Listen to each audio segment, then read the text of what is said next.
Baik, selamat siang. Perkenalkan nama saya Gerard Immanuel. Saya dari kelompok 22 tutorial pengendalian dan penjaminan mutu.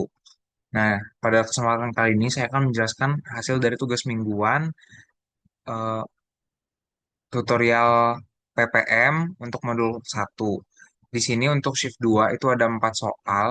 Yang pertama itu sebuah PT Siko ini bergerak di bidang produksi kertas. Nah, divisi QC-nya ini melakukan pengontrolan kualitas dengan mengambil sampel selama 20 hari produksi, di mana hasil uji kelembaban kertasnya itu tertera pada tabel di bawah. Nah, untuk soalnya yang pertama itu hitunglah batas kendali atas dan bawah untuk pusat proses atau center line dan buatlah peta kendali yang sesuai berdasarkan tabel 1. Nah, kemudian yang kedua menggunakan aturan pola tidak wajar pada peta kendali apakah proses tersebut sudah terkendali, jelaskan dan berikan alasan berdasarkan peta kendali yang dibuat. Nah, di sini untuk soal nomor 1 itu kita bahas mungkin sedikit saja di mini tabnya karena yang akan kita bahas nanti soal nomor 3 dan 4. Jadi untuk soal nomor 1 itu setelah kita masukkan datanya, kemudian kita solve gitu ya. Ini kita dapatkan hasil dari chart.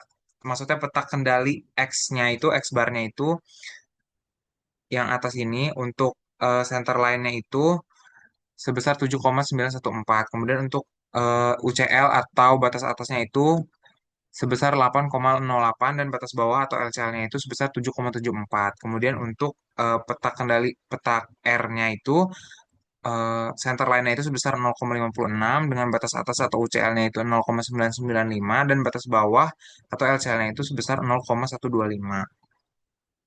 Itu sama dengan yang hasil yang didapat di RStudio. Baik, jadi untuk kesimpulan soal nomor 1 yaitu peta kendali R dan X-nya itu menunjukkan bahwa semua titik itu berada dalam batas kendali. Jadi eh, proses rata-rata kelembaban kertas stabil dan konsisten. Kemudian variasi juga untuk variasi prosesnya itu terkendali secara statistik. Nah, kemudian kita lanjut ke soal nomor 2, di mana untuk soal nomor 2 ini yaitu PT Optik Nusantara itu memproduksi kamera. Nah, maka mereka ingin menguji jarak focal length-nya ini dari kamera tersebut. Nah, maka didapatkan eh, data ini dan kita menggunakan peta kendali IMR. Nah, kenapa kita menggunakan IMR itu? Karena ini kan tesnya itu berbentuk atau jenisnya itu destruktif test. Jadi eh,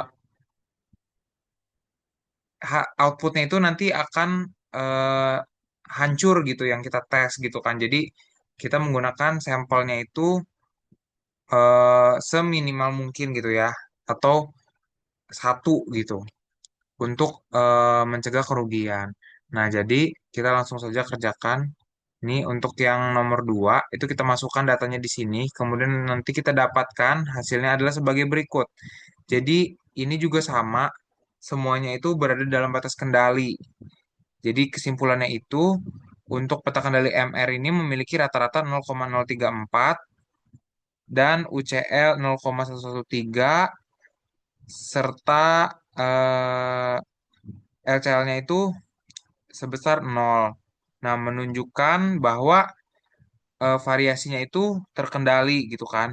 Kemudian untuk peta kendali ini itu memiliki rata-rata untuk peta kendali X-nya ini itu memiliki rata-rata sebesar 44,498 dengan batas kendali yaitu 44,406 untuk LCL-nya dan untuk UCL-nya itu 44,5897. Nah, semua data itu berada dalam batas kendali yang artinya hasil pengujian jarak dari focal length itu stabil dan konsisten. Nah, kemudian untuk soal nomor 3 di sini, PT Osik Manufacturing merupakan produsen dari ban mobil yang mengutamakan keselamatan berkendara.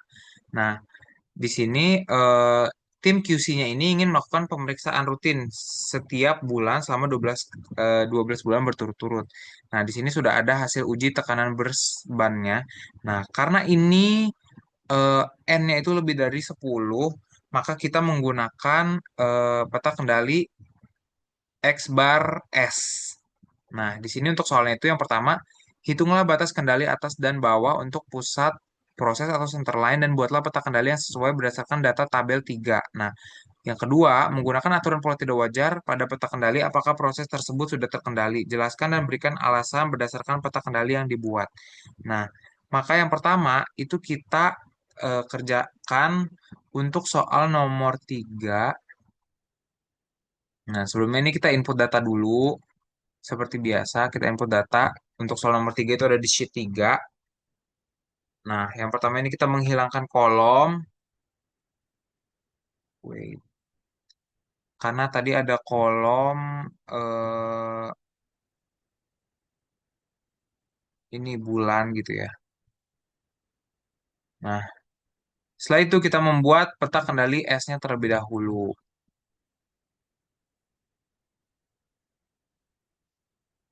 Nah, setelah didapatkan peta kendali S-nya, kita melihat data yang keluar, batas kendali,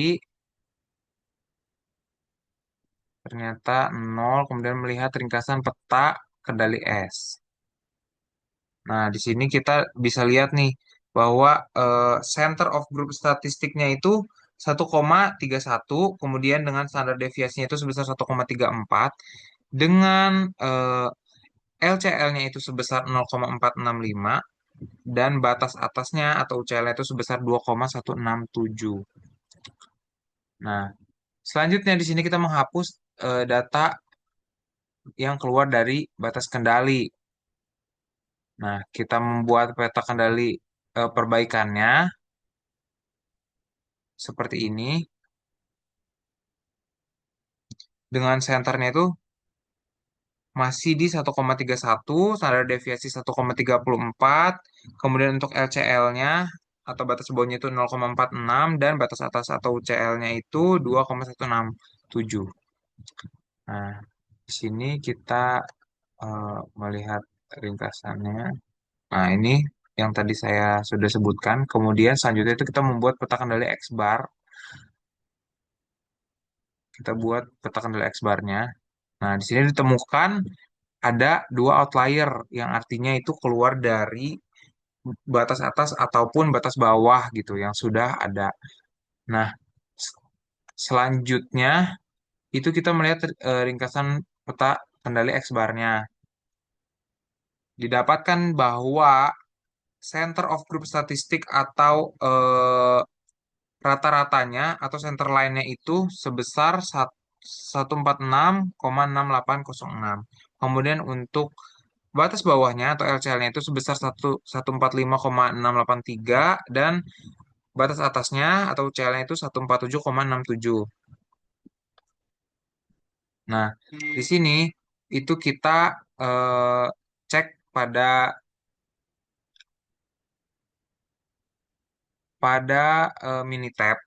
Di sini tuh hasil yang didapatkan tuh sama untuk X bar-nya itu didapatkan center line-nya itu 146,681 dengan UCL-nya itu 147,847, kemudian untuk LCL-nya itu 145,514.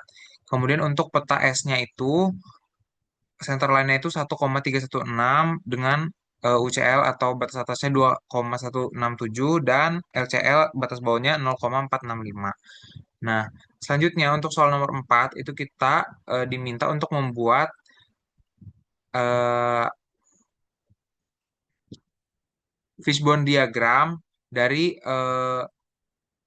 penyebab utama permasalahan cacat produk sepatu. Nah, di sini untuk sintaksnya sederhana mungkin.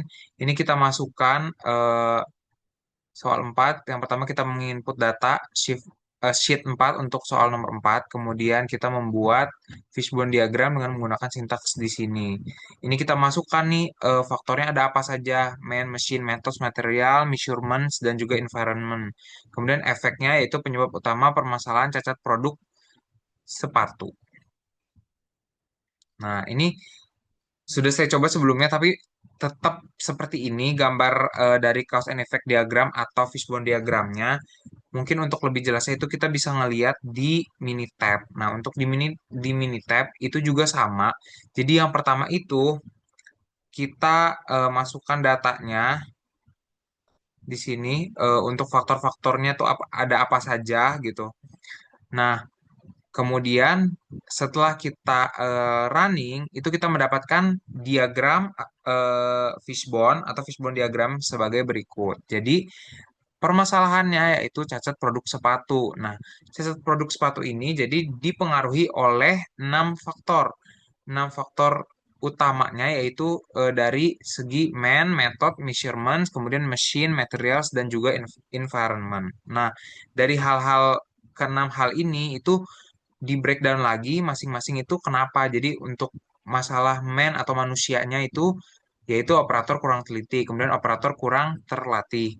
Nah, kemudian dari segi metode itu SOP pemotongan tidak konsisten, kemudian proses perekat tidak standar, kemudian waktu pengeringan bervariasi. Selanjutnya, dari segi pengukuran atau measurements-nya itu pengukuran dimensi sol tidak tepat. Kemudian juga pengukuran ketebalan perekat tidak tepat. Kemudian dari segi mesinnya, mesin presol bermasalah, kemudian pisau pemotong sudah tumpul dan mesin jahit tidak terkalibrasi. Kemudian untuk dari segi materialnya, yaitu bahan sol mudah retak, kualitas kulit bervariasi. Nah, kemudian yang terakhir itu dari segi environment atau lingkungan gitu. Itu ada dua. Yang pertama itu debu dan kotoran berlebihan serta pencahayaan ruang yang kurang. Jadi hal-hal tersebut yang berbentuk seperti tulang ikan ini itu merupakan faktor penyebab dari terjadinya cacat produk sepatu. Nah, jadi mungkin cukup sekian presentasi dari tugas mingguan PPM modul 1 yang dapat saya sampaikan. Kurang lebihnya mohon maaf. Terima kasih dan selamat siang.